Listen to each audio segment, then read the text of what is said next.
안녕하세요. 저는 춘천한마교회 정혜리입니다. 공부의 노예로 살다가 부활의 주님을 만나고 지금은 초등학교에서 기쁘게 아이들을 가르치고 있는 제 간증을 함께 나누고자 합니다.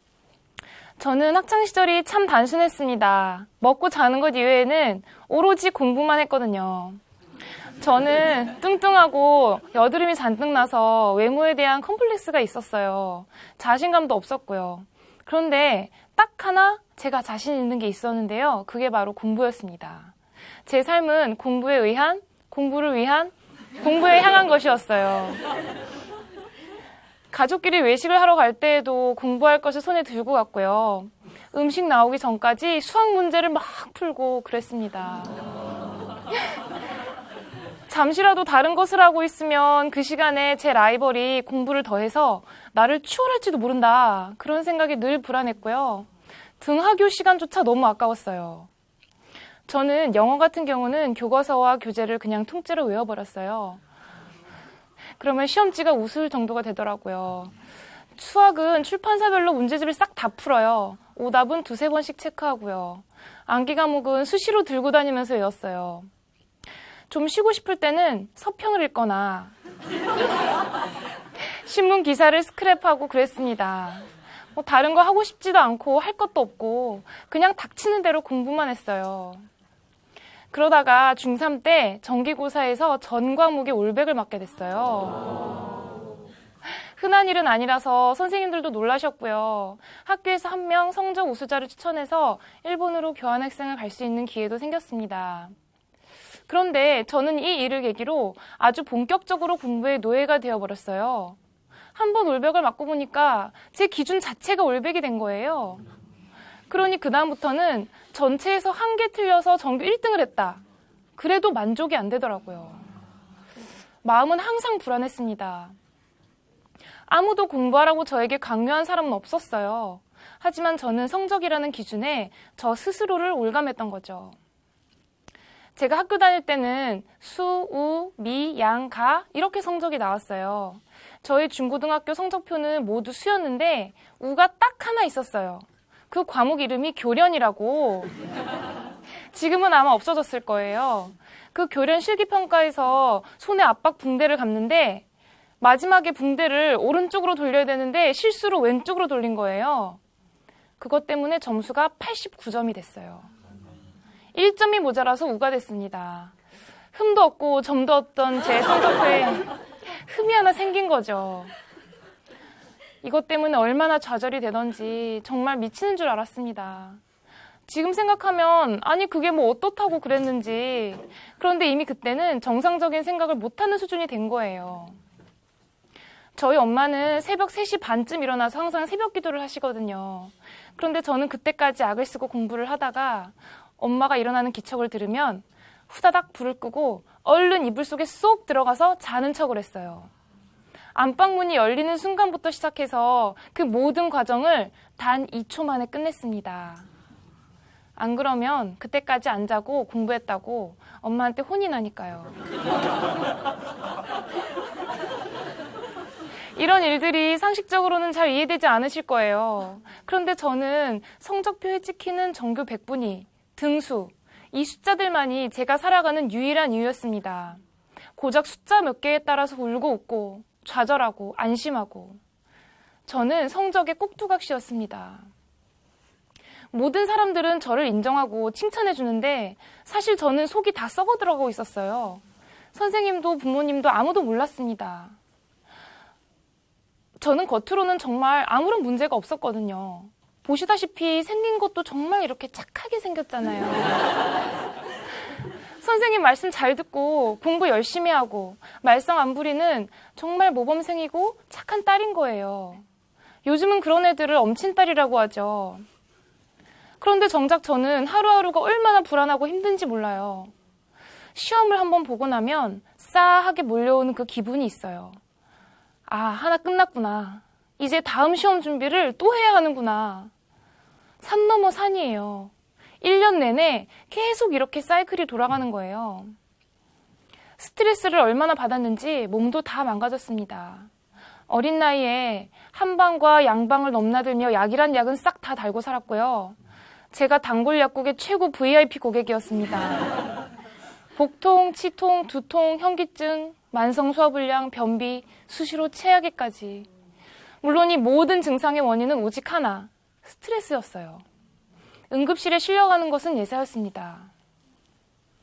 밤에는 당연히 잠을 잘 못 잤어요. 바스락 소리에 금방 깰 정도로 예민했고요. 수시로 가위에 눌렸어요. 한번 가위에 눌릴 때면 손가락 하나 까딱 못하는 상태에서 머리끝부터 발끝까지 무시무시한 고통이 온몸을 짓눌렀습니다. 얼굴이 찢어지고 이가 다 뽑혀나갈 것 같은 느낌에 식은땀을 뻘뻘 흘리다 겨우 일어나면 온몸이 천근만근, 만신창이가 된 것 같았어요. 그 몸을 이끌고 또 꾸역꾸역 학교 가고 독서실 가고 공부하고 종종 기분 나쁜 웃음소리 같은 공포스러운 환청이 들리기도 했습니다. 친구들이 한 번씩 다 했다는 학원도 과외도 저는 성에 차지 않아서 안 했어요. 대신 전략을 짜서 내 방식대로 공부했습니다. 고3이 되었을 때는 모의고사에서 400점 만점에 평균 380점에서 390점을 웃도는 점수를 무난히 받게 됐어요. 그때는 전국 상위 3%에게만 서울대학교 수시 모집 응시 자격을 줬었어요. 그래서 저는 원서를 넣었고요. 응시 결과는 불합격이었지만 저는 수능을 보고 서울대학교 사범대학 혹은 서울교대에 갈 자신이 있었어요. 제가 그곳에 갈 수 있으리라는 것을 아무도 의심하지 않았습니다. 그런데 정말 아무도 이해할 수 없는 일이 일어났어요. 제가 지나치게 긴장을 해서 수능에서 제 실력의 절반도 발휘하지 못하고 점수가 50점이나 떨어진 거예요. 같이 수능을 망친 친구들이랑 밤늦게 경포호수를 방황하다가 물밑을 내려다보니 문득 죽고 싶다는 생각이 들었어요. 뛰어내릴까 말까, 뛰어내릴까 말까. 차마 죽을 용기는 나지 않아서 한참을 방황하는데 온 경포를 뒤지던 선생님과 부모님들께 붙잡혔어요. 그렇게 자살 해프닝은 막을 내리고 말았죠. 그 이후에도 베란다를 내려다보면서 뛰어내리고 싶다는 생각만 계속했습니다. 그러던 어느 날 한문학교를 다니는 언니로부터 전화 한 통을 받았어요. 저는 그래도 서울에 있는 학교에 가고 싶었거든요. 그 마음을 잘 알고 있던 언니는 춘천으로 와서 신앙생활도 하면서 대학생활도 하는 것이 어떻겠냐고 권하셨어요. 야, 좁지만 맑은 물로 와. 그 한마디가 제 인생을 바꿨습니다.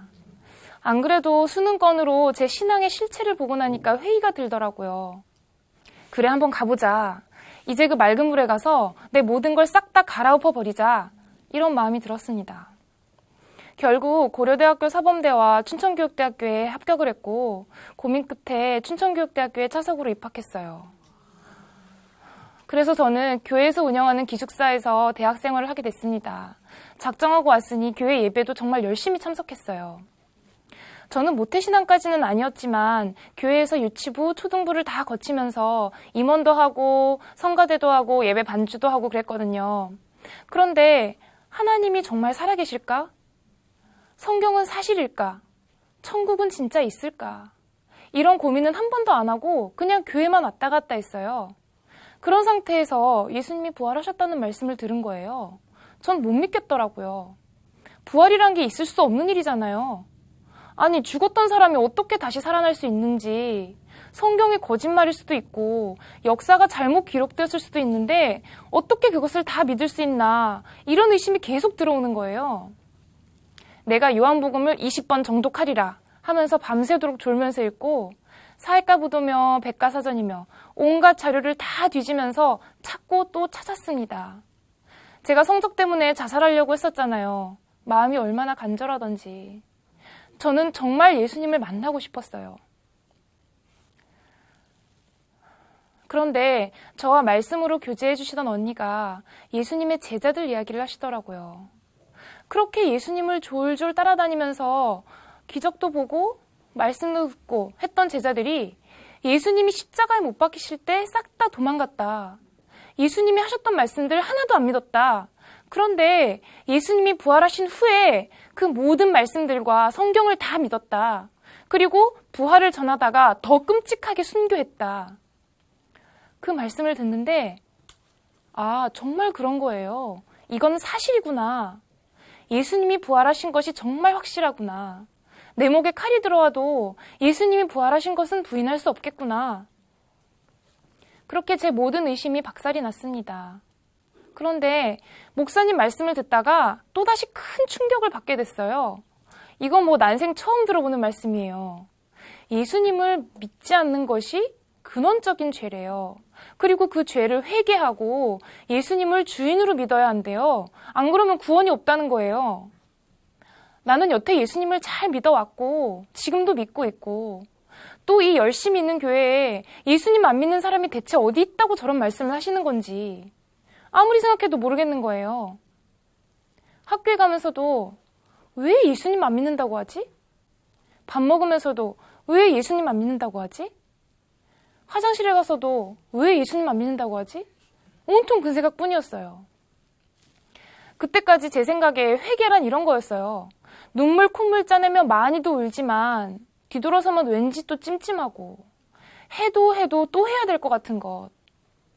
어릴 때부터 교회를 다니면서 수없이 많은 회개를 해왔고 지금도 하고 있는데 성경에 기록되어 있는 회개는 그런 것이 아니더라고요.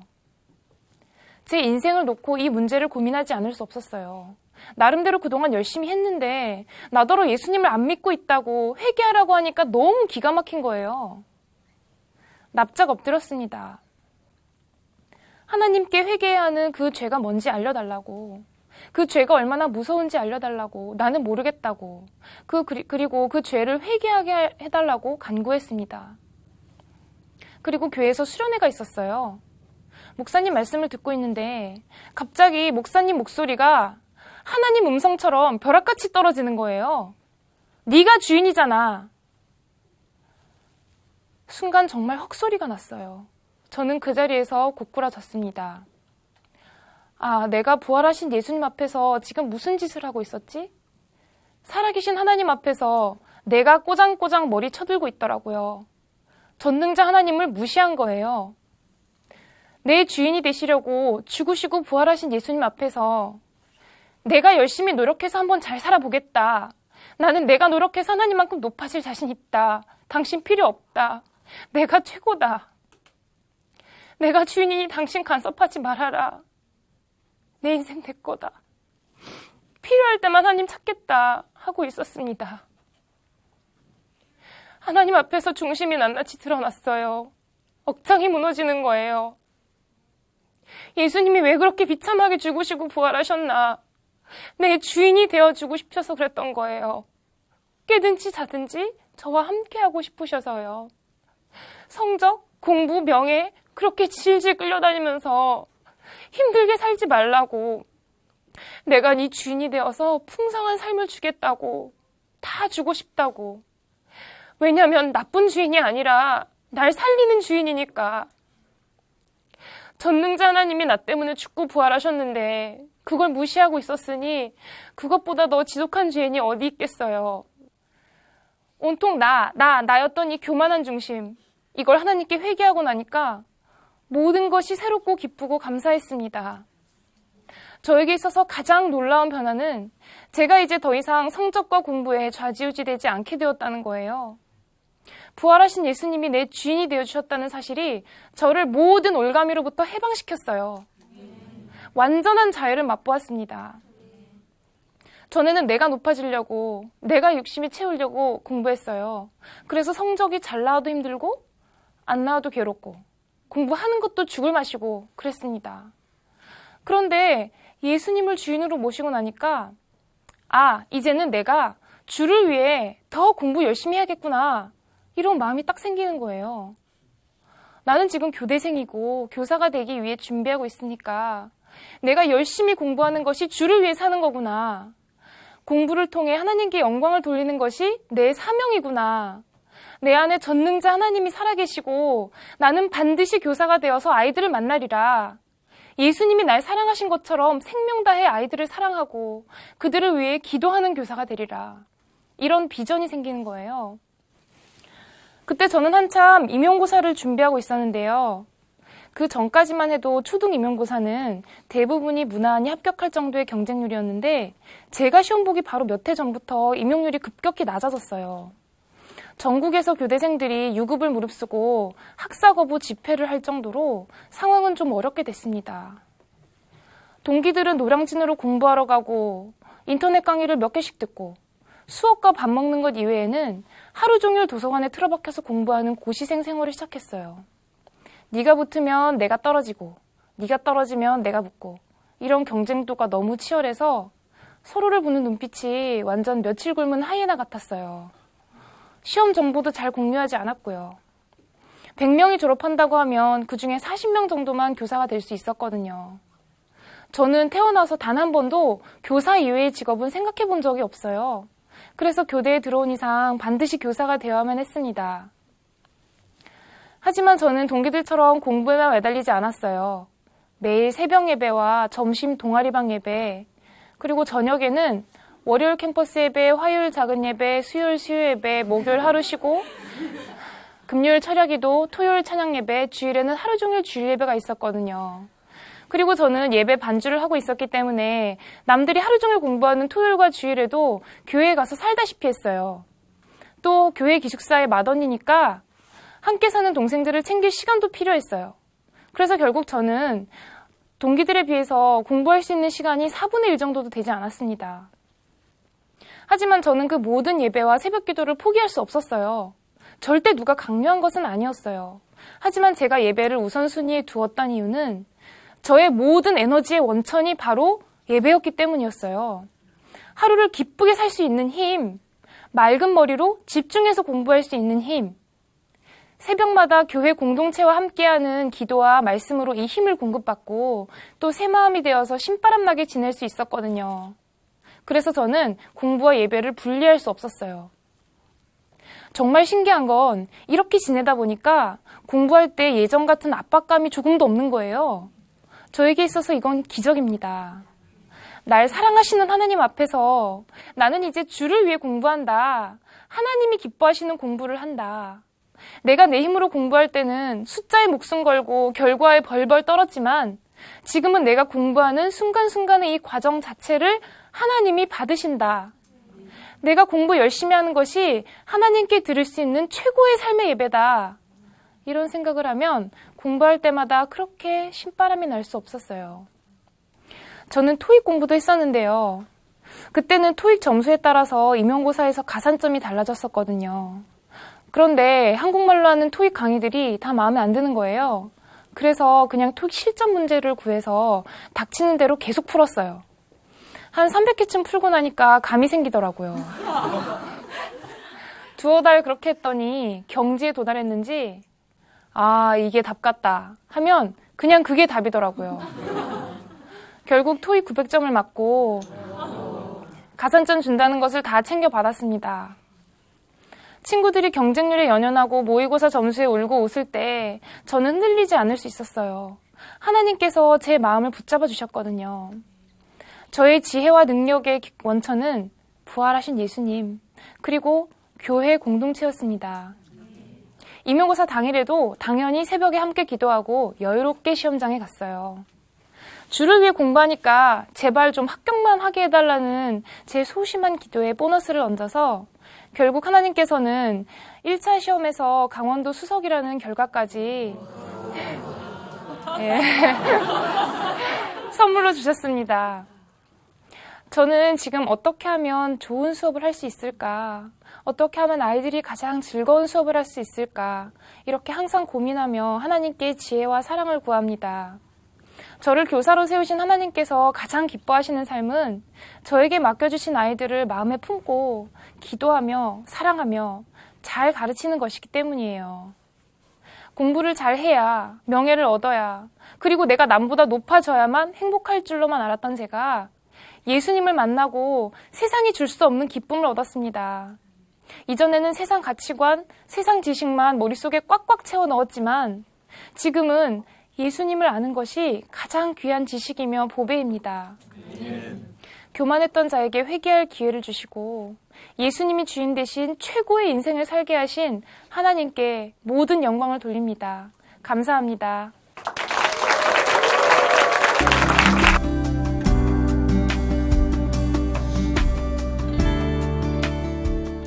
안녕하세요. 저는 춘천한마음교회 임범근입니다. 학창시절 공부를 하도 못해서 이대로 한국에 있다가는 쫄딱 망할 것 같아 인생 대반전을 꿈꾸며 유학을 선택했어요. 그런데 나라만 바뀌었지 저는 바뀌지 않더라고요. 그렇게 좌절과 낙심 가운데 살다 부활하신 예수님을 만나 진정한 신분을 붙들고 왕같은 제사장의 삶을 살게 된 간증을 하려고 합니다. 저는 공부를 아주 못한 아이였어요. 어느 정도였냐면 반에서 꼴찌보단 조금 나은 뒤에서 2, 3등이었습니다. 언제는 수학시험 보는데 문제들이 의외로 잘 이해가 되는 거예요. 역시 비싼 과외를 한 보람이 있구나 생각하며 열심히 문제를 풀었습니다. 시험이 끝나고 채점을 하는데 역시나 제 예상대로 첫 번째 문제를 잘 맞춘 거예요. 완전 자신감이 임했죠. 와, 내 인생에 이런 날도 있구나 하고 다음 문제를 채점하는데 안타깝게도 틀리더라고요. 뭐 그럴 수도 있지 하고 다음 문제를 넘어가는데 또 틀리는 거예요. 이때부터 느낌이 쎄 하더라고요. 그렇게 저는 총 30문제에서 29문제를 틀리며 총 점수 4점을 받았습니다. 정말 충격이었어요. 아주 포기하고 논 것도 아니고 1대1 과외도 하며 열심히 했는데 4점이란 점수는 받아들이기 어렵더라고요. 이때부터 공부와 담을 쌓기 시작한 것 같습니다. 부모님께서는 일찌감치 눈치를 채시고 제가 16살이 되던 해 말레이시아로 유학을 결정하셨어요. 사실 처음엔 두려움도 있었지만 새로운 환경, 새로운 도전, 과거는 잊고 새롭게 시작한다는 생각에 제 마음은 기대로 부풀어 올랐습니다. 저와 형은 어머니 뜻대로 선교사님 댁에서 생활하게 되었어요. 보통 유학생들은 6개월 정도 영어 코스를 밟고 학교에 입학을 하는데요. 저희는 말레이시아 오자마자 3일 뒤에 바로 학교에 입학을 했습니다. 이때만 생각하면 정말 지금도 끔찍해요. 선생님께서 8교시 동안 영어로 수업을 하시는데 도대체 무슨 말인지 못 알아들으니 이건 완전 곤욕이더라고요. 중간고사 시험 시간이었어요. 제가 사실 장이 안 좋은 편이라 평소에도 화장실을 자주 갔거든요. 그런데 그날도 어김없이 배가 너무 아픈 거예요. 하지만 중요한 시험이었기에 최대한 엉덩이에 힘을 주었습니다. 왼손은 배를 부여잡고 오른손엔 펜을 들고 꾹 참으며 문제를 풀어갔어요. 정말 그 시간은 치열한 전쟁이었는데요. 다리는 쉬지 않고 후들거리지, 정신은 혼미하지, 제 얼굴은 이미 식은땀으로 범벅이 되어 있었어요. 마지막 30분을 남기고 저는 도저히 참지 못해 손을 들고 도움을 요청했습니다. 제 상태를 어떻게 설명할까 생각하다 설사를 설명하기로 결정했어요. 최대한 아는 단어를 다 끄집어내 선생님께 설명을 드렸습니다. Teacher, help me. My shit is water shit 이라고 말을 했어요. 그런데 선생님께서는 What? 반복하시며 이해하지 못하는 표정을 지으셨고 부작정 기다리는 겁니다. 결국 이를 저지르고 말았습니다. 기본적인 언어가 문제가 되니 당연히 학교 수업을 정상적으로 따라갈 수 없었어요. 만년 꼴찌를 면하기 위해 인생 대반전을 꿈꾸며 유학을 선택했는데 그 꿈은 저 멀리 날아가고 학교 적응조차 하기 힘들었어요. 그리고 한국과 달리 무슨 시험들은 죄다 주관식인 거예요. 그러니 실력 그대로 점수가 나오는데 제가 무슨 실력이 있겠습니까? 우리말로 해도 떨어질 판에 영어로 시험을 보라니 이게 말이나 되냐고요. 그렇게 시험을 보는 것마다 족족 떨어졌고 매번 실패와 좌절 가운데 허적됐습니다. 그래도 정말 다행인 건 선교사님께서는 이런 저를 각별히 챙겨주셨다는 거예요. 하나님께서 함께 하시고 반드시 널 도와주실 거야 라고 하시며 하나님을 바라볼 수 있게 해주셨어요. 언제나 부모님처럼 위로와 용기를 주시는 그분들에게 어느 순간 마음의 문이 활짝 열게 되었고 그렇게 선교사님 따라 자연스럽게 예배 참석하게 되었습니다. 항상 바닥을 치고 있던 제게 예배와 찬양 그리고 기도는 큰 힘과 위로가 되었어요. 모든 마음의 무거운 짐들을 내려놓고 하나님을 만나는 그 시간이 너무 행복했어요. 어느샌가 새 힘을 얻고 평강 가운데 그 다음날을 준비할 수 있었습니다. 그런데 이 기쁨도 잠시 아침에 눈을 뜨면 다시 현실인 거예요. 대학교에 입학해서는 이전엔 비교할 수 없는 고난에 몰렸는데요. 대학교 수업의 강도와 레벨은 고등학교 때와는 차원이 달랐어요. 이만한 두께의 영어로 된 전문 서적이 수십 건이었고 매번 발표와 시험들이 계속되었습니다. 2학년 때는 인턴십을 해야 했는데요. 이 인턴십에는 모두가 유명 기업에 지원을 했어요. 왜냐하면 나중에 쓸 취업을 대비하여 더 좋은 경험과 스펙을 쌓았거든요. 당연히 저도 유명 기업에 지원을 했어요. 기발하고 현란한 언변이 없는 저에게 면접 때 나올 만한 모든 질문들을 정리하여 무조건 외워버렸어요. 기계처럼 술술 나올 정도로 무한반복했습니다. 그런데 이 열심히 도리어 독이 될 줄 상상도 못했어요. 드디어 면접이 시작되었습니다. 처음 두세 질문은 제가 준비한 질문들이 나왔고 저는 외운 그대로 똑같은 템포와 똑같은 음으로 기계처럼 완벽하게 대답했어요. 그런데 마지막 질문에서 워낙 긴장해서 그런지 첫 번째 질문의 답을 이번에도 똑같은 템포와 똑같은 음으로 기계처럼 완벽하게 말하고 있는 거예요. 머리에선 봉근아, 아니야, 이건 아니야 라고 계속 시도를 보냈는데도 얼마나 잘했는지 제 입에서는 첫 번째 질문의 답이 방언처럼 터져 나오는데 멈출 수가 없었어요. 그렇게 저는 그토록 갈망하던 영어로 원 없이 말만 하다 면접에선 떨어지게 되었습니다. 이게 끝이 아니에요. 이후 두 번의 면접에서도 원 없이 말만 하다 끝났어요. 보다 못한 학교 측에선 최후의 보루로 학교의 파트너사에 그냥 면접 없이 보내버렸습니다. 아버지께선 이름도 들어보지 못한 회사에서 일을 하냐고 이때까지 뭐하고 지냈냐고 하시며 다그치셨고 저는 그날 눈물로 밤을 새웠어요. 어느 날 저녁 산더미 같은 과제에 치여 어두운 방에 멍하니 앉아있는데 수많은 생각들이 지나치더라고요. 내가 여기서 뭐하고 있나, 이렇게까지 살아야 되나, 정말 힘들고 외로웠습니다. 포기하고 싶어도 포기할 수 없는 상황에 저는 점점 지쳐만 갔어요. 그렇게 저는 가까스로 졸업을 하고 군대에 바로 입대하게 되었습니다. 군대 제대 후 잠시 휴식도 없이 취업을 준비했는데요. 그 결과는 고배를 마셔야 했어요. 여러 가지 계획을 하고 실행에 옮겨보는데도 하나같이 다 실패를 하는 거예요. 해외에서 취업을 하기 위해 가진 노력을 했지만 2년이라는 군 생활의 공백 기간 때문인지 될 듯 하면서도 결과는 실패였습니다. 다시 한국으로 시선을 돌렸지만 한국의 취업 사정은 더욱 만만치 않더라고요. 그렇게 수십 번의 실패를 맛보게 되었습니다. 꿈을 이루기 위한 유학생활에서 남은 것은 공부에 대한 열등감과 패배의식뿐이었어요. 주위에선 권면해주고 도와주려 했지만 무엇을 하든지 실패할 것 같은 두려움에 아무것도 하기 싫더라고요. 제 자신과 부모님을 탓하며 그리고 인생만을 비관하며 하루하루 살게 되었어요. 살아도 살아야 하는 게 아니었어요. 제 자신이 너무나도 싫더라고요.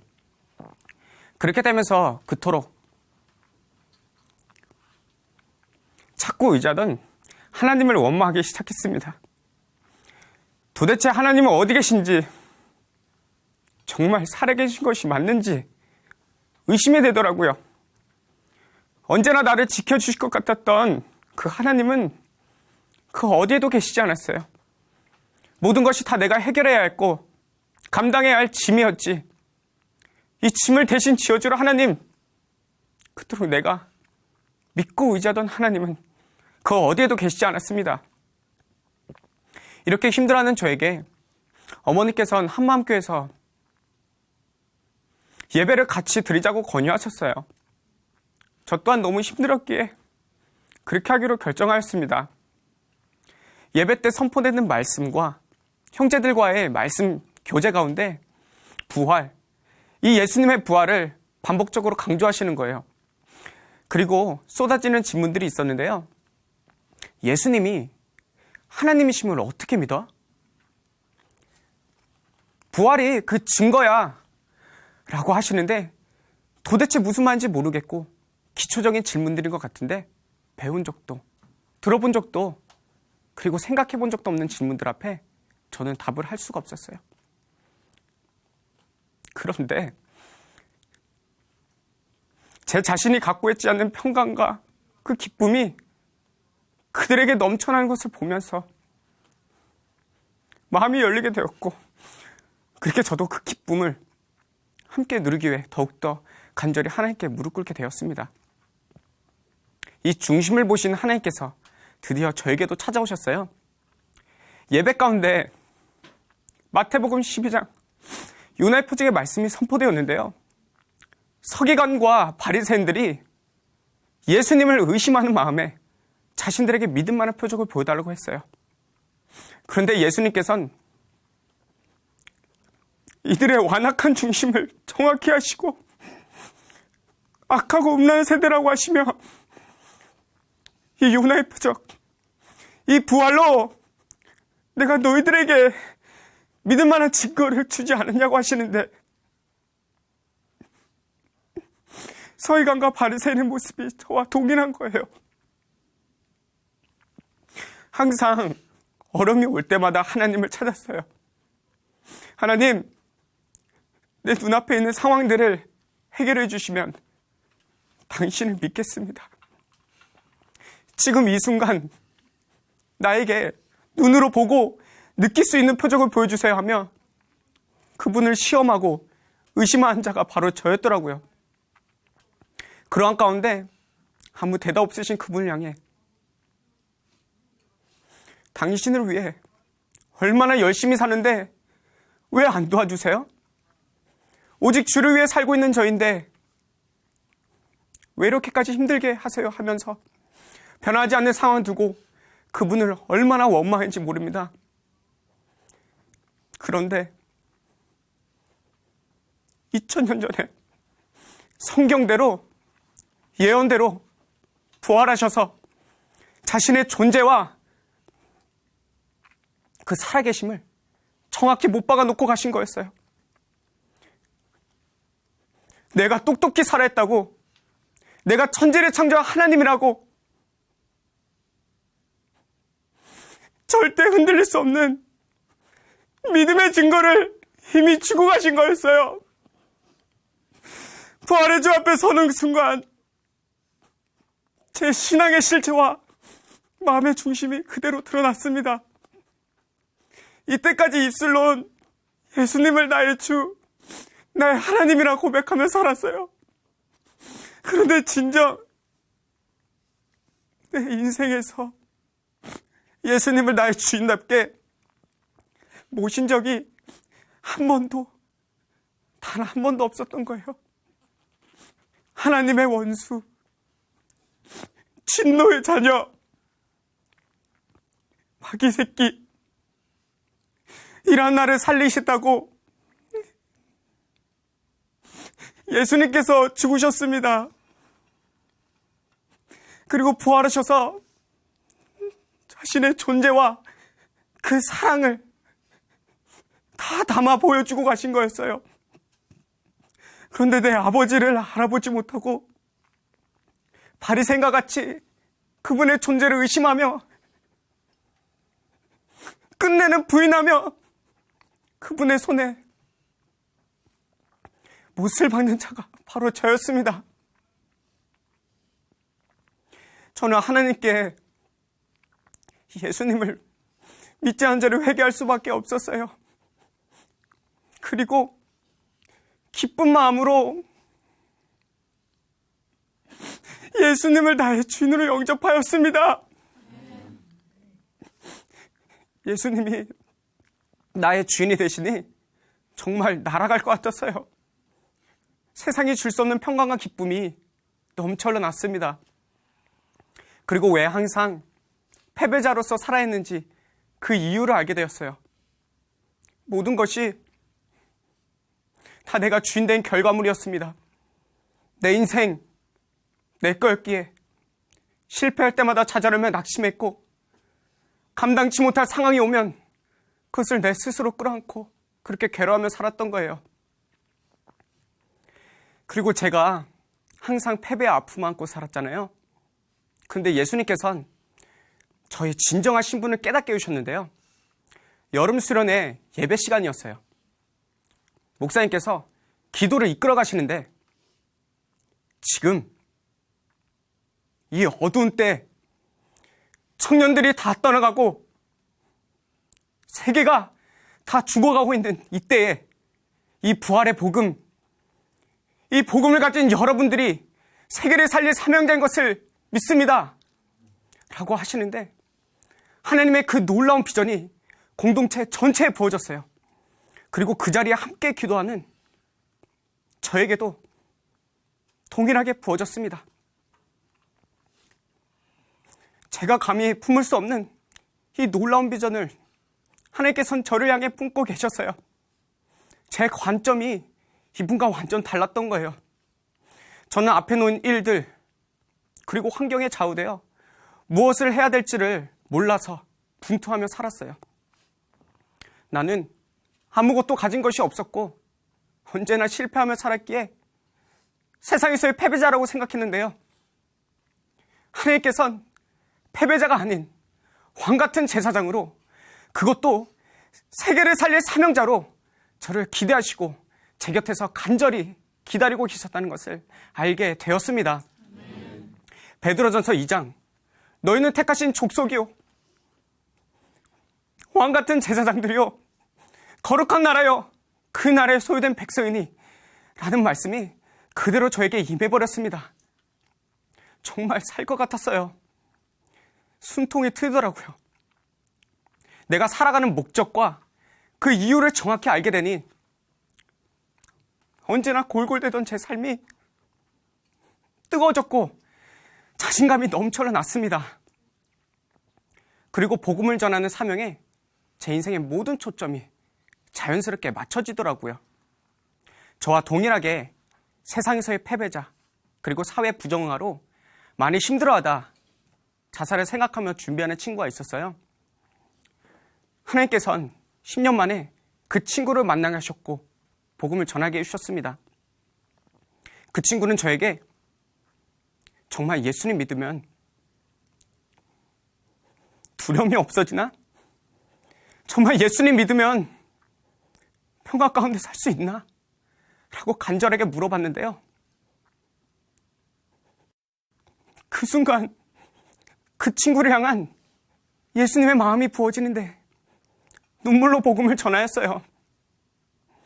하나님의 은혜로 그 친구는 예수님을 주인으로 영접하였고 자신의 신분을 붙들고 그렇게 두려워하던 사회에 첫 발을 내딛었습니다.